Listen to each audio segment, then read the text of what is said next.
친액체는 탄소와 반응해서 할로젠을 치환하거나 또는 이웃자리한 수소하고 반응을 해서 할로젠화 수소를 제거할 수가 있습니다. 그래서 지금 이 치환 반응과 제거 반응에 대한 그런 일반적인 경우를 표현을 했는데요. 이제는 제거 반응에 대한 내용을 공부해 보겠습니다. 모든 제거 반응은 생성물에서 이 파이 결합이라고 하는 부분을 만들기 위해서 이와 같은 출발 물질의 원소를 잃게 됩니다. 할로젠이나 알킬 같은 경우 제거 반응이 일어나면서 HX 분자 자체가 떨어져 나가고 이와 같은 알켄을 형성하게 되죠. 일반적인 제거 반응에 대한 그 예를 좀 다음 노트를 통해서 조금 더 확인을 해 볼게요. 자, 일단 할로젠화 수소 이탈 반응이라고 부르는 것은 HX 할로젠화 수소의 그 제거 반응을 통해서 파이 결합을 만드는 단계로 우리가 볼 수가 있어요. 그렇게 해서 이제 알켄을 생성을 할 수가 있겠죠. 자, 그렇게 봤을 때 지금 여기 할로젠이 붙어 있는 이 탄소를 바로 우리가 알파 탄소다라고 명명을 해주고 그 옆에 있는 자리에 해당이 되는 이 탄소는 베타 탄소다라고 표현을 해줄 거예요. 자, 그 다음에 여기 부분에서 할로젠화 수소가 제거될 때는 두 개의 이렇게 인접해 있는 이웃 원자에서 원소가 떨어지기 때문에 베타 제거 반응이다 라고 얘기합니다.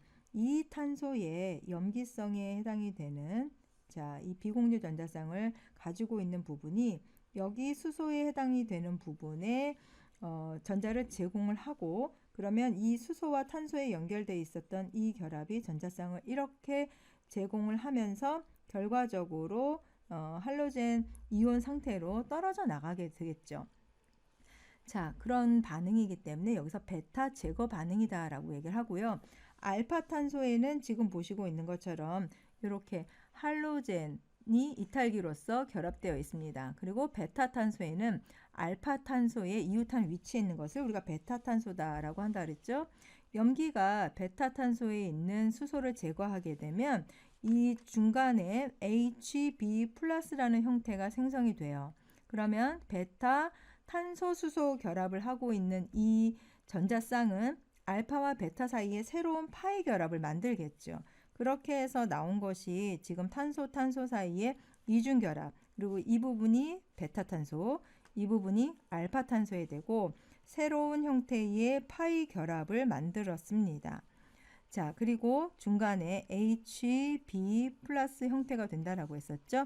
이탈기는 떨어져 나간 상태다 라고 볼 수가 있어요. 그러니까 결과적으로 할로젠화 수소 이탈 반응의 생성물을 만들 때 가장 먼저 해야 될 것은 바로 알파 탄소가 어디 있느냐를 보는 겁니다. 이 이탈기에 결합된 그 sp3 혼성하고 있는 탄소를 먼저 찾으라는 얘기예요.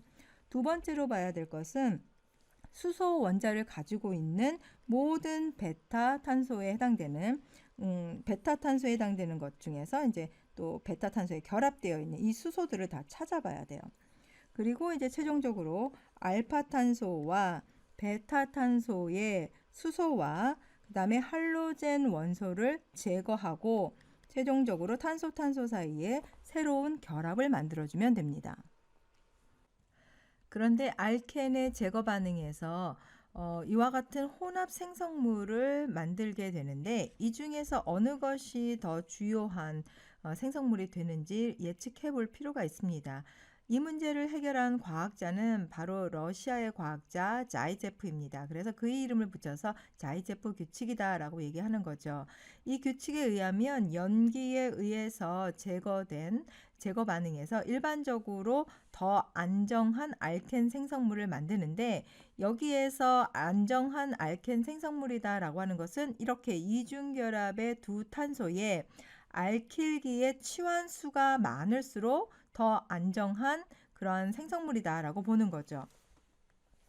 자, 예를 들어 보겠습니다. 탄소와 탄소 사이의 이중결합에 이와 같이 수소로만 되어 있거나 또는 이제 알킬 치환기가 단일 치환체에 해당되는 거, 그리고 이 알킬 치환체가 두 개가 있는 경우, 또는 알킬 치환체에 해당되는 부분이 세 개가 있는 경우, 또는 모두 다 치환되어 있는 경우 이렇게 볼 수가 있겠죠. 이 중에서 안정한 생성물에 해당이 되는 부분이 바로 치환체가 많은 4중 치환에 해당되는 거다라고 보는 거예요. 그리고 순서대로 3중, 그다음에 단일 치환체에 해당이 되는 거죠. 그래서 이렇게 최종적인 생성물로 봤을 때 더 안정한 알켄 생성물은 지금 보고 있는 것처럼 치환체가 많을수록, 즉 알킬 치환수가 더 많은 알켄이 주요 생성물이 된다라고 볼 수가 있어요.